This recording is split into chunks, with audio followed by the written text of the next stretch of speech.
This is Nick, and this is your next gaming news.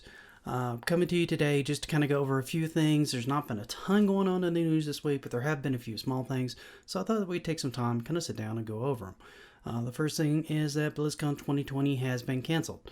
That was done primarily because they couldn't find a way to do the venue safely and address all the health concerns that are part of California's regulations and part of their own concerns. So they decided to go ahead and cancel it and try to figure out a way to do some sort of online featurette in early 2021. So look for that in first quarter if you are a Blizzard fan.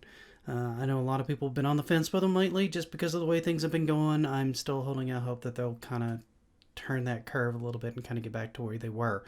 One of the ways of doing that would be to get us Diablo 2 by the end of this year and make it good. Hint, hint. Please. I would love that. The next thing is Steam is working on a client for China. I don't know if this is a new client or if this is the first client that they're going to have for this particular area. The reason they're having to do an individual client for China is because there are a lot of governmental restrictions and things of that nature. Some of those being warnings that come up when you first bring up Steam saying, hey, playing too much is unhealthy. You should take frequent breaks and go outside or do something else. The other one being limited hours that you can actually access the game on Steam so that you can't play it all the time. That's a current regulation that's been going on in China for some time. They also are going to have to, have government approval on player icons and things of that nature. So most of the icons there will be question marks until their particular icon of choice is deemed okay. So, other than that, Twitch has decided to set up an oversight board that includes a bunch of prominent streamers that currently stream on there. The thought process behind that is that they have the most experience and hands-on with the platform because they use it all the time. And that they would be a good insight into the community and what is okay with the community and what may need to change. The downside to this board is that they haven't really been given any strong moderation abilities that by Twitch. So they can't really do much other than like report things if they see things. They don't really have any actual authority, which kind of begs the point as to why you set them up unless it's just kind of a PR thing where you're hoping to get some good press because you're not really, they've kind of been a little lax here and there as far as discipline and consistently disciplining. From my understanding, I don't have specific examples. That is just what I have heard. Now, there are multiple rumors going on. One of them is Metroid Prime has gotten another rumor that it's going to come out around mid-June. So June 16th to June 18th kind of range. Don't know 100% for sure. A couple sites have listed that they saw it listed in the database for several retail stores that it was going to be listed and available for sale then. Usually those are kind of a bit of a mixed bag on whether or not you can believe them or not, but I'm hopeful that it'll actually come out because that would be great for fans of the Metroid series and especially the Metroid Prime series. Being able to play Metroid Prime with motion controls, I thought vastly improved the gameplay experience from Metroid Prime 1 and on forward. I had played Metroid Prime 1, skipped 2, and then played 3, and 3 felt vastly better than 1. There are also rumors of a Jak and Dexter remake coming out on the PS5. That would be a remake of the first 3 games coming exclusively to the PS5. No surprise there. Jak and Dexter has been a pretty much staple of the PlayStation and an exclusive to that, much like Ratchet and Clank, since its inception.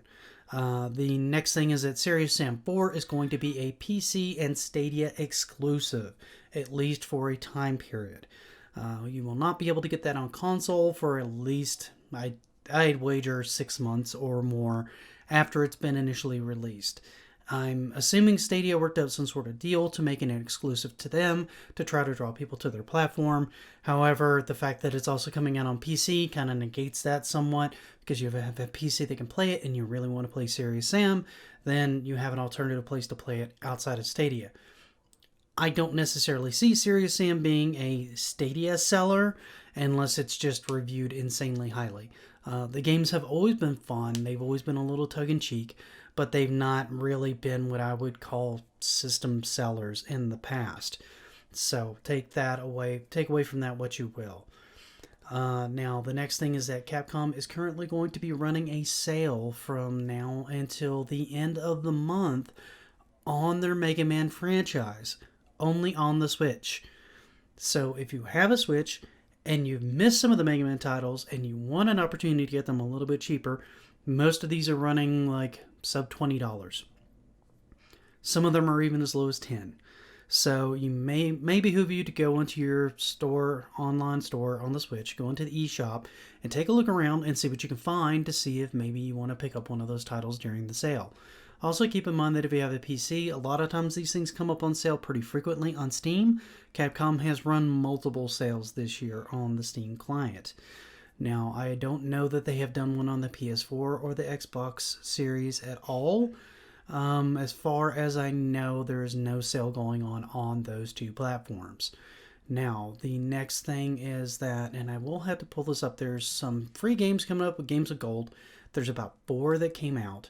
One of them is Destroy All Humans, which is coming out before the July release of the remake. So if you're interested in playing the original one before you play the remake, so you can tell the differences or get a better feel for the graphical updates that have happened, now is your time to get it. That will be coming out on June 1st, and it will be available for free through June 15th. You will also have Shantae Pirate's Curse. You will have Coffee Talk. Your guess is as good as mine. You can tell me in the comments if you know what it is and if it's awesome. Sign Mora, which is another one I have no clue on. That would be interesting to know. I know about Shantae, but I don't know about that particular title. I do know about Destroy All Humans. I never got around to playing it, but it looked like it would be a lot of fun. So I'm kind of looking forward to the remake, and I'm curious to possibly try this out on Xbox Live. So let me know if you're interested in trying these out and what you think of them. But that's pretty much it that I could come up with for news this week. There's not a ton else going on, except for the fact that Xbox has one of their next-gen RPGs that's going to be using the Unreal Engine 5, and they're saying it looks just as amazing there as it does on the PlayStation 5, which is another reason to be like, Unreal Engine's going to work on everything. There's no reason to freak out. There's no reason to panic. There's no reason to get upset about any of this stuff. Both consoles are going to be good. What you're going to go with is whatever has the most exclusives you want or what your friends play. So, and the controller comes into play on that too. Which controller do you like the best to play on? They're getting more and more similar now, so that becomes less of a factor.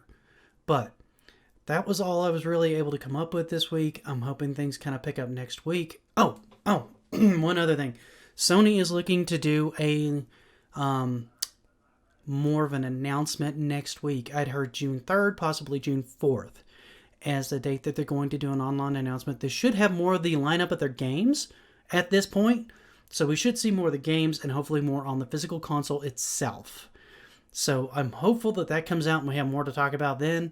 But right now we're still kind of in this holding pattern where both PlayStation and Xbox are kind of keeping a lot of their cards to their chest and they're not really showing anybody anything. I don't know why. Because now's the time where they really need to be touting their horns and pretty much ramping up production on these units so they can start getting them out by the holidays. I don't know if some of that has to do with all the pandemic stuff that's kind of put things in the rears, or if it's just somebody thinks it's better just to play things close to their chest this generation. I don't know. But hopefully pretty soon, next week, I hope, fingers crossed, that we will have more information and more things to talk about as far as like the next generation of games, what kind of lineups and things like that they have, and we'll know more about it. But until next time, guys, I'm out.